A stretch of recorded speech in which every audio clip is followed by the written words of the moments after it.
And can you get married without flirting? Yes, you can get married without flirting. How is that possible? Marriage, you shouldn't get married without talking, but you can get married without flirting. There's a difference between the two. Islam does not prohibit people from talking before getting married. In fact, it encourages that we talk before we get married.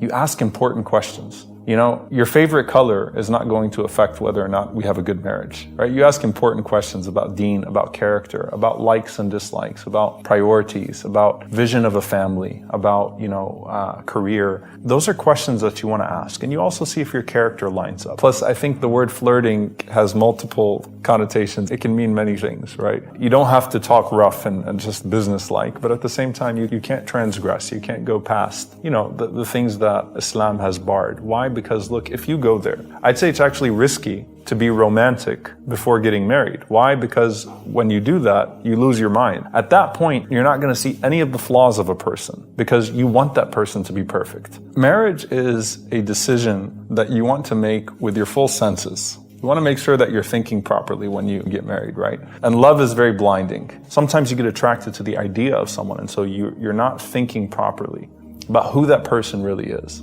Someone comes to me, I give these examples all the time. Let's just say I have many funny stories of people that really wanted the person they wanted to marry to be the right person. So, Sheikh, I prayed istikhara and I saw this dream. And in this dream, she was wearing a white dress. I said, that has nothing to do with your istikhara. That's because you were thinking about her before you went to sleep. Or someone says, yeah, she doesn't do any of the things that are Islamic, but she told me she loves Surah Al-Rahman. MashaAllah. That's not going to save your marriage, You have to think about priorities. So in Islam, it's okay to talk before getting married, but the Prophet ﷺ prohibited khalwa, which is to be alone together. That doesn't mean that you have to sit and talk with like two people sitting right next to you and looking at both of you the whole time like that. No, but that you're not alone together to where the talking can take a direction that's not proper.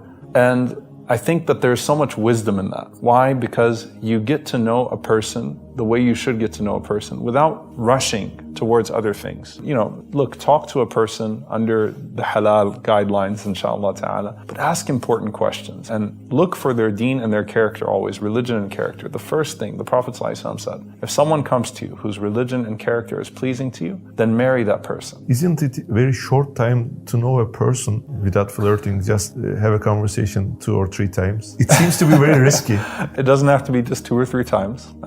Islam does not, if you realize the wisdom of the Sharia, it doesn't say you can only talk 2-3 times per se. It says what you can't do, not what you have to do, what you can't do. Because that keeps us within the bounds of Allah subhanahu wa ta'ala. It keeps us talking in ways that are important. Look, some people are going to need more conversation. As long as they don't transgress the halal or, and go into the haram by becoming physically intimate and speaking, getting romantic with their language and being alone together. As long as they're not, then they can ask questions, they can talk. And I think, by the way, one thing that's very important in marriage is to ask about the person before you marry them. To other people. To people that know the person well, okay?